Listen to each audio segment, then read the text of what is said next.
Dan cukup permainan ini, Julius. Dan untuk semua, ya, untuk semua, siapapun dari mayoritas yang seenaknya terus main tutup, saya mulai sekarang bersuara. Kau tutup gereja, saya bersuara. Saya seorang pendeta, bersuara.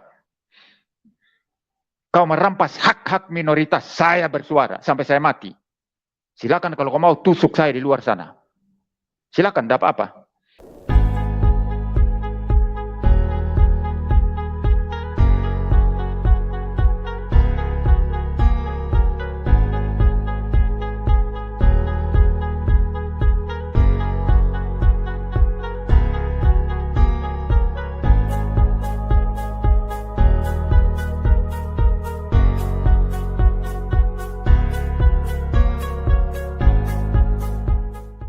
Halo saudara-saudaraku yang terkasih di dalam Tuhan dimanapun Anda berada. Bertemu kembali dengan saya Rina Solihin dalam channel Rina Menjawab. Apa kabar semua teman-teman? Saya berharap dan doakan ya terus teman-teman berada dalam keadaan sehat dan tidak kurang satu apapun, dan selalu dalam perlindungan Tuhan kita Yesus Kristus. Saudara-saudaraku yang terkasih di dalam Tuhan, berbagai peristiwa kita saksikan ya dengan mata kepala kita sendiri teman-teman. Begitu banyak peristiwa-peristiwa yang aneh-aneh ya, sekarang terjadi teman-teman, yang menyedot perhatian kita semua ya. Kita masih belum selesai dengan kasus Sambo ya, dengan pembunuhan berencananya teman-teman, yang sudah mengorbankan banyak orang ya, banyak bintang-bintang berjatuhan diseret oleh Sambo ini teman-teman. Kita masih belum tahu ya bagaimana ending dari kasus ini, karena drama Korea masih saja berlanjut teman-teman. Bahkan tidak tanggung-tanggung ya, hakim-hakim pun itu disuguhi dengan episode-episode terbaru dari drama Korea ini teman-teman.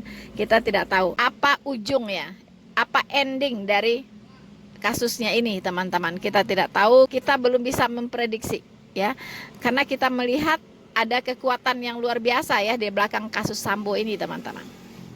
Apakah para hakim akan tetap berjalan lurus, tidak tergoda oleh amplop coklat yang tebal? Kita lihat, karena di sini hukum Indonesia sedang dipertaruhkan. Apakah orang harus percaya kepada hukum Indonesia? Disinilah sekarang diuji ya teman-teman, dengan adanya kasus Sambo ini teman-teman. Sambo belum selesai, kemudian kita disuguhi lagi dengan sebuah drama Korea teman-teman ya, yaitu tentang lapor melapor teman-teman. Kita tahu kasusnya anak Batak ya, itu diawali dengan kasus anak Batak yang mencoba menguliti Allah Subhanahu wa Ta'ala ya teman-teman. Jadi menguliti ini bukan berarti dikuliti secara fisik ya, tetapi mungkin secara pengajaran atau secara eksistensinya siapa sih Allah Subhanahu wa Ta'ala ini.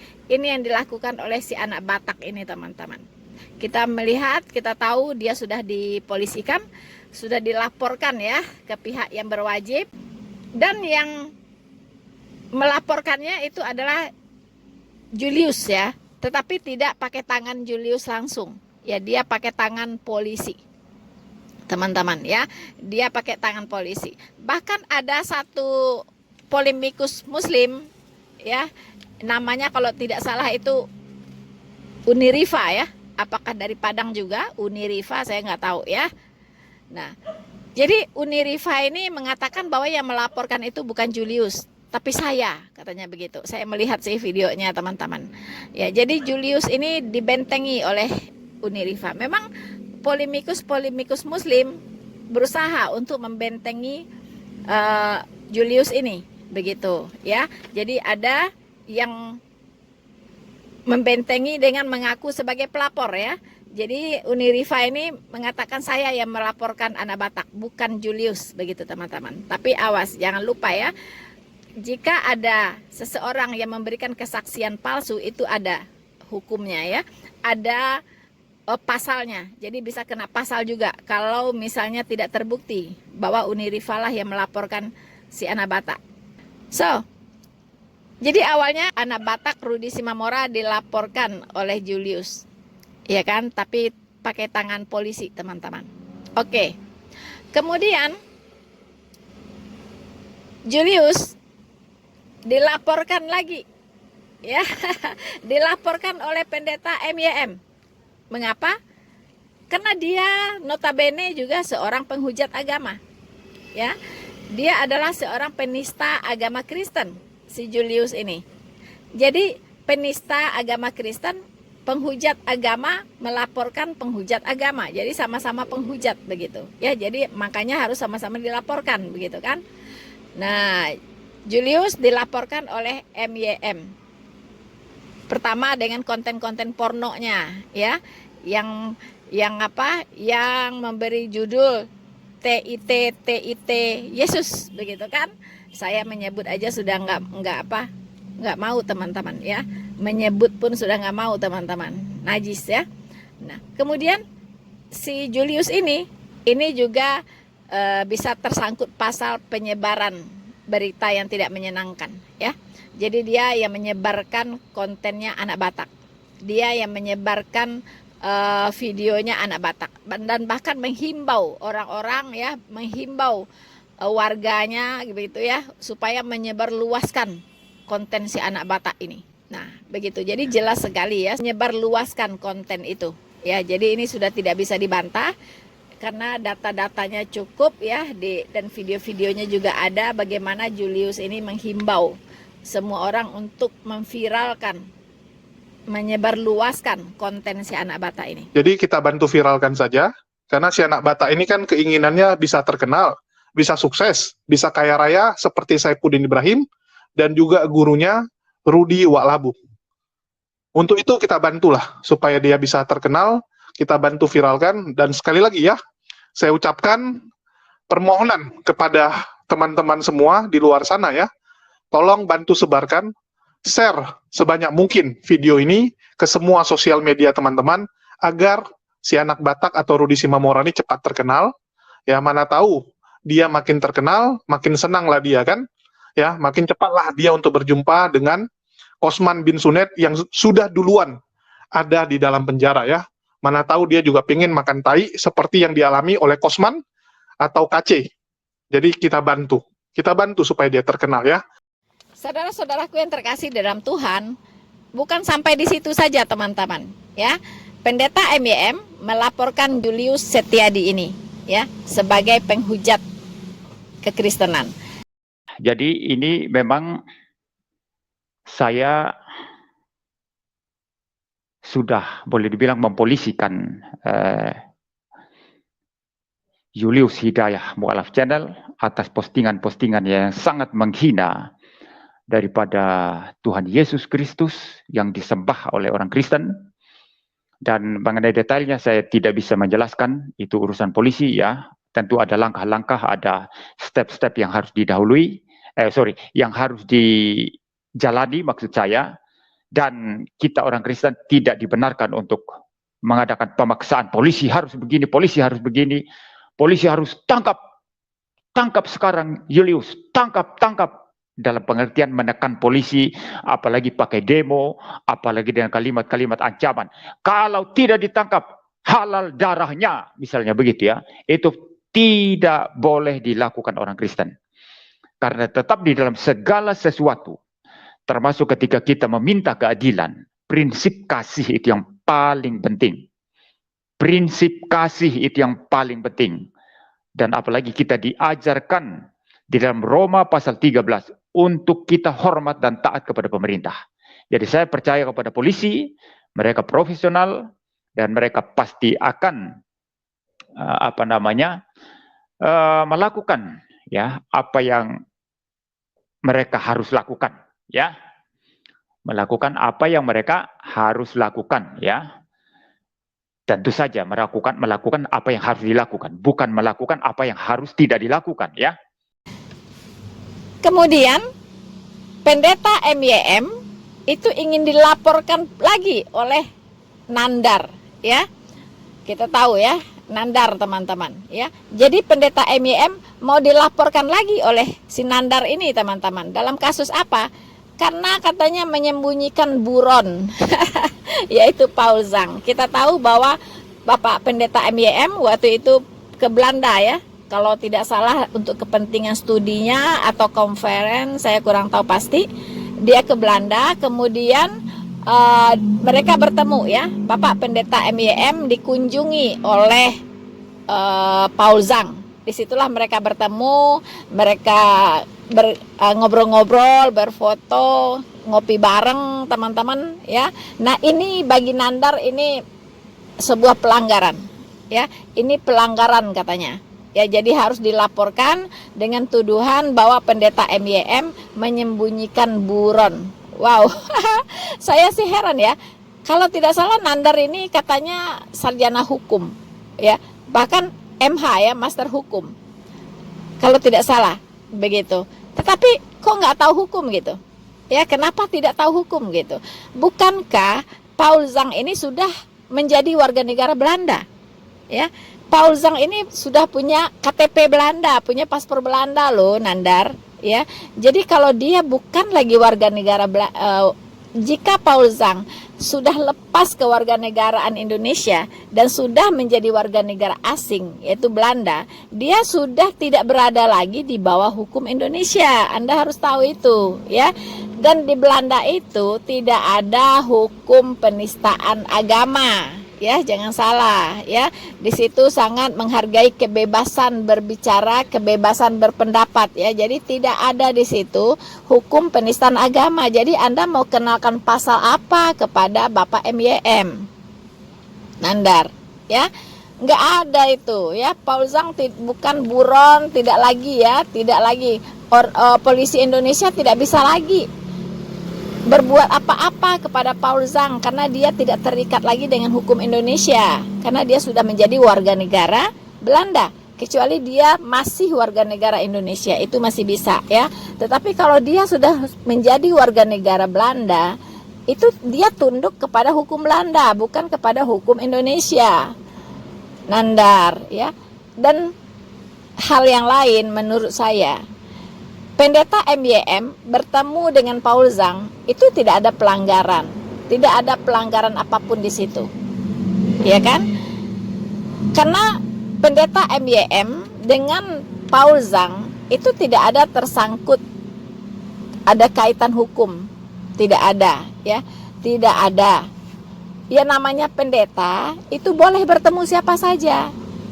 Begitu ya, bahkan banyak pendeta berkunjung tuh ke penjara-penjara, berkunjung ke orang-orang yang terlibat kasus hukum ya kan, walaupun mereka misalnya belum dijadikan tersangka, tetapi kalau ada yang melanggar hukum biasanya pendeta-pendetanya datang ya, datang mengunjungi, bersilaturahmi ya kan, memberikan masukan dan sebagainya ya. Jadi tidak ada pelanggaran di sini. Bahkan saya jadi ingat ketika Tuhan Yesus makan dan duduk bersama-sama dengan para pendosa, ya.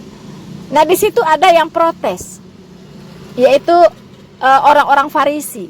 Orang-orang Farisi itu disebut juga dengan orang-orang munafik, ya. Katanya kepada murid-murid Yesus, itu kenapa itu gurumu kok duduk makan bersama orang-orang berdosa, ya kan? Lalu Tuhan Yesus bilang apa? Tuhan Yesus bilang, hanya orang sakitlah yang membutuhkan tabib. Ya kan? Aku datang untuk orang berdosa, bukan untuk orang benar. Ya. Jadi ini seperti kejadiannya. Ya, kalau dianalogikan, si Nandar ini seperti orang Farisi ini gitu. Ya, seperti orang Farisi itu, orang-orang munafik ini gitu. Ya kan? Jadi tidak ada loh hukum yang melarang orang mau duduk dengan siapa, mau bertemu dengan siapa. Tidak ada gitu. Apalagi Paul Zhang ini bukan warga negara Indonesia lagi. Jadi nggak ada hubungannya. Ya, tidak ada yang melarang silaturahmi begitu. Tidak ada. Nandar ya. Jadi mungkin harus belajar hukum lagi ya Nandar ini ya. Aku yang terkasih di dalam Tuhan, lucunya ya, belum pupus dari ingatan kita bahwa si Nandar ini juga sedang berada dalam kasus hukum ya, di mana dia dilaporkan oleh pengacara Deolipa Yumara kepada kepolisian ya dalam kasus pencemaran nama baik. Nah, Ini kita tidak mendengar nih. Sampai sekarang sampai mana tuh kasusnya? Kok adem-adem dan dingin-dingin saja begitu, sampai di mana ya prosesnya? Kita tidak tahu ya, teman-teman. Namanya disebut-sebut gitu oleh Nandar ini. Ketika Deoli Payumara menasehati yang namanya si Angel Helga ya. Angel Helga ini seorang mu'alaf ya. Seorang mu'alaf, tapi menurut Deoli Payumara dia itu penipu begitu, banyak melakukan penipuan lah begitu yang kita dengar ya. Nah, jadi saat itu Deoli Payumara ini bilang sama Angel Helga ini, ya daripada kamu nipu-nipu terus ya, lebih baik kamu ini deh ya, kembalilah kepada Tuhan begitu ya, bertobatlah. Nah, ini yang dikatakan oleh si Deoli Payumara ya. Nah, si Nandar ini mengasumsikan Deoli Payumara sedang menyuruh si Angel ini kembali jadi Kristen lagi. Nggak tahu saya dulu dia Kristen atau Katolik, saya nggak jelas ya. Pokoknya kembali ke agama lamanya lagi lah, begitu ya, yang dipahami oleh Nandar. Nah, itulah Deoli Payumara dilaporkan ke kepolisian, tapi nggak tahu kasusnya sampai di mana ya, teman-teman. Jadi beginilah yang terjadi ya. Di akhir zaman ini banyak peristiwa yang aneh-aneh, teman-teman ya. Kasus Sambo belum selesai. Nah, sekarang ada lagi ya, kasus lapor melapor, teman-teman. Lapor melapor. Ya, lucu banget lah ya. Jadi kita sebagai anak-anak Tuhan, mari kita semakin menguatkan ya, menguatkan akidah kita ya kepada Tuhan Yesus, teman-teman. Memang dunia ini sudah seperti memang dunia ini sudah mau berakhir ya. Jadi banyak sekali kejadian-kejadian yang akan terjadi ya. Berbagai macam kejahatan akan kita saksikan ya di akhir-akhir zaman ini. Karena manusia yang jahat akan semakin jahat, teman-teman ya. Manusia yang benar mencari terus kebenaran begitu. Tapi manusia yang jahat akan terus semakin jahat. Saudara-saudaraku yang terkasih di dalam Tuhan, di akhir zaman ini orang jahat akan semakin jahat. Orang benar akan terus mencari kebenaran. Tetapi orang jahatnya lebih banyak dari orang benar, teman-teman ya. Makanya ketika Tuhan Yesus datang, dia berkata, ketika anak manusia ya datang, adakah ia dapati iman di bumi? Jadi akan sedikit sekali orang yang punya iman yang benar, teman-teman ya. Makanya hati-hati, jangan terbawa arus penyesatan. Kita cukup menjadi saksi di mana nubuatan demi nubuatan kitab suci akan kita saksikan digenapi di akhir zaman ini, teman-teman ya. Banyak penyesat akan muncul ya kan. Banyak penyesat akan muncul, teman-teman, dan banyak perbuatan-perbuatan jahat yang akan terjadi. Kita saksikan hari-hari ini, teman-teman, bermacam-macam ya yang kita lihat dengan mata kepala kita sendiri. Untuk itu harus berhati-hati. Kita harus semakin dekat dengan firman Tuhan, harus semakin rajin baca Alkitab dan merenungkannya siang dan malam, teman-teman. Saya akan membacakan untuk teman-teman Ibrani 10 ayat 28 sampai 31 untuk mengingatkan kita semua. Jika ada orang yang menolak hukum Musa, ia dihukum mati tanpa belas kasihan atas keterangan 2 atau 3 orang saksi. Ya, jadi di zaman Musa itu menganut sistem teokrasi di mana agama dengan negara disatukan. Ya, jadi agama dengan negara jadi satu. Ya, nah di zaman teokrasi ini itu yang diberlakukan adalah hukum Taurat. Ya, tetapi satu Anda melanggar hukum Taurat, melanggar satu hukum Taurat saja, itu Anda sudah melanggar keseluruhannya, teman-teman ya. Nah, kemudian hukum Taurat itu digenapi oleh Tuhan Yesus dengan hukum kasih. Dengan hukum kasih. Hukum Taurat apakah lenyap?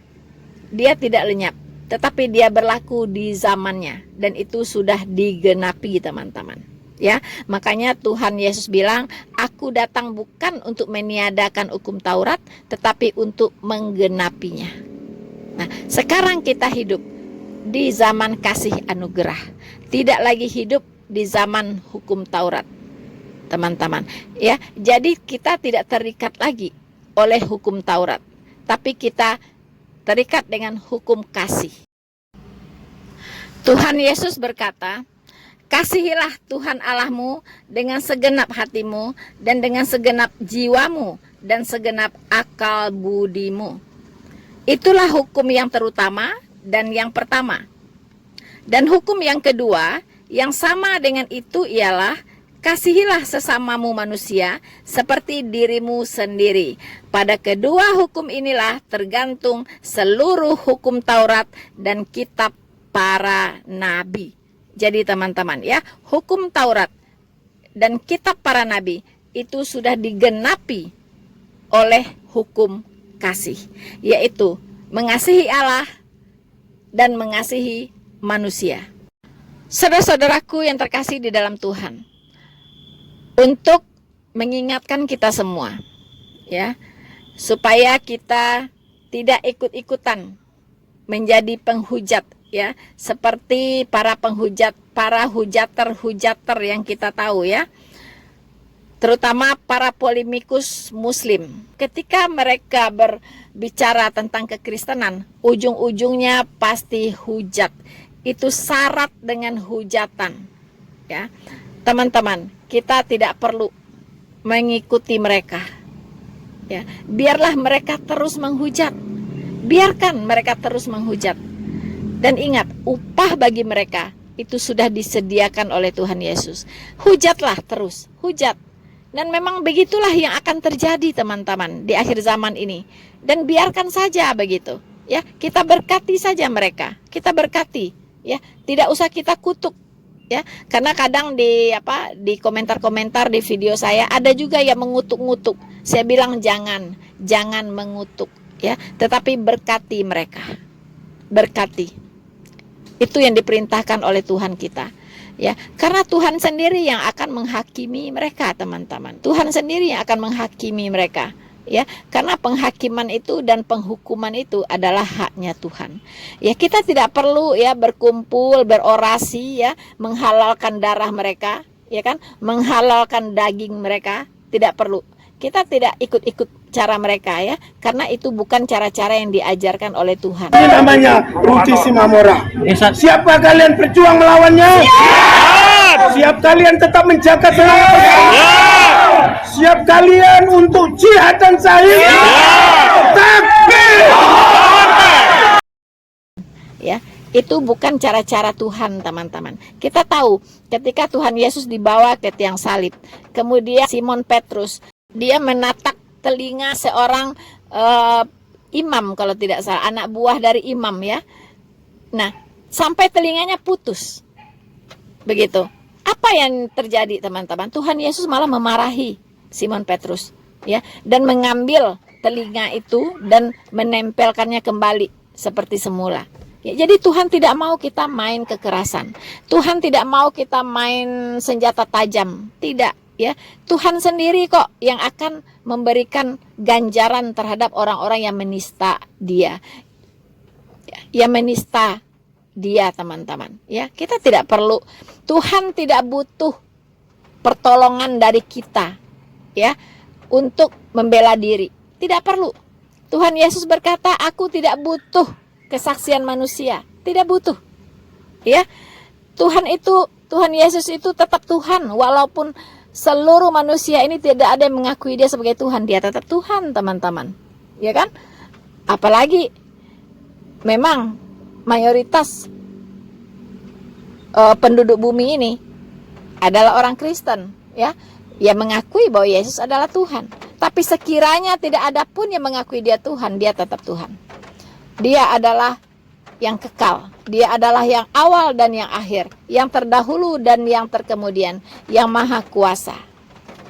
Ya, Dialah Allah Ishak, Allah Yakub, ya, Allahnya Abraham, teman-teman, dan juga Allah kita semua, Allah semua umat manusia.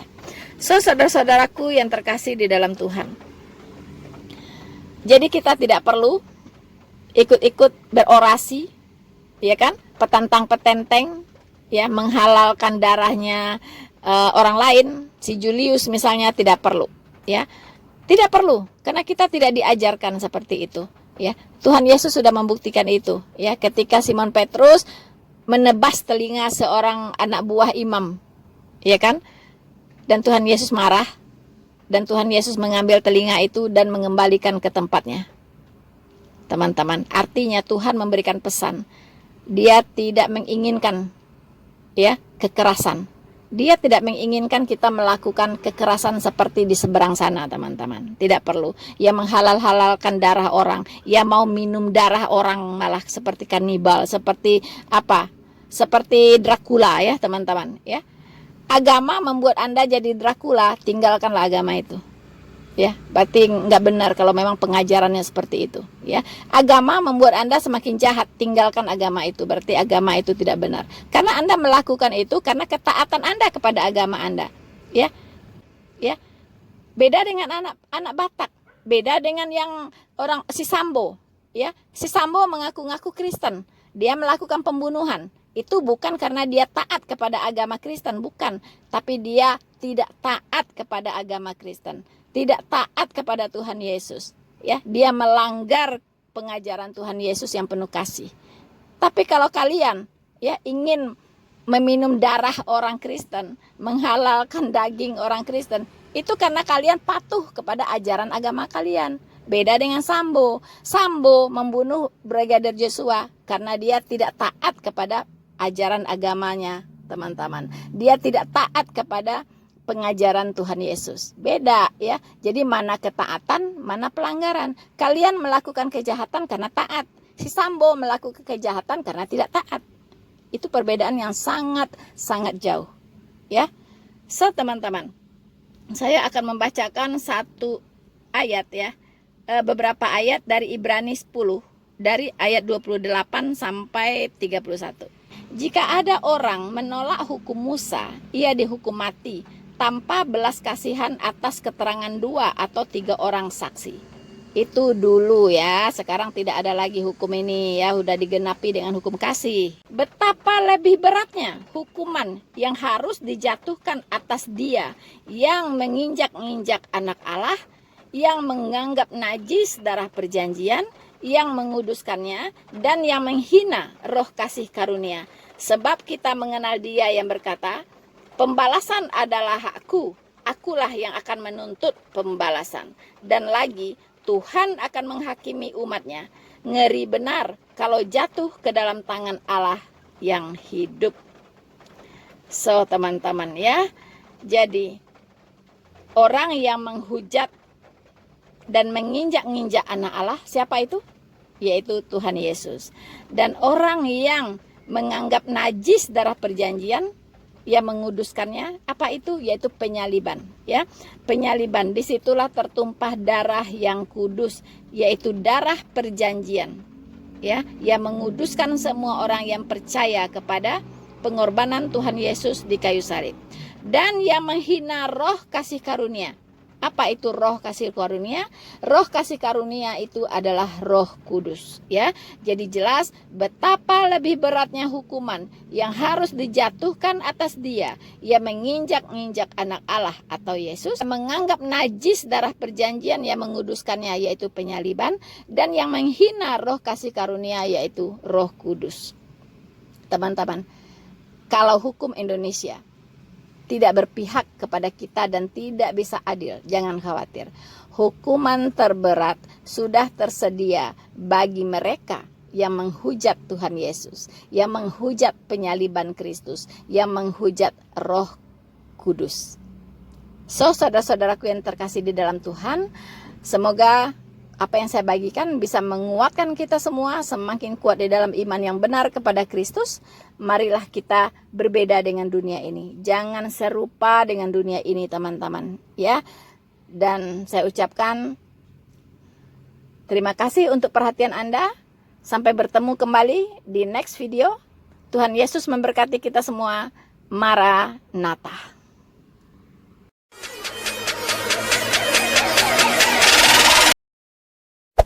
Hey there. Subscribe to my channel. And also press this bell icon.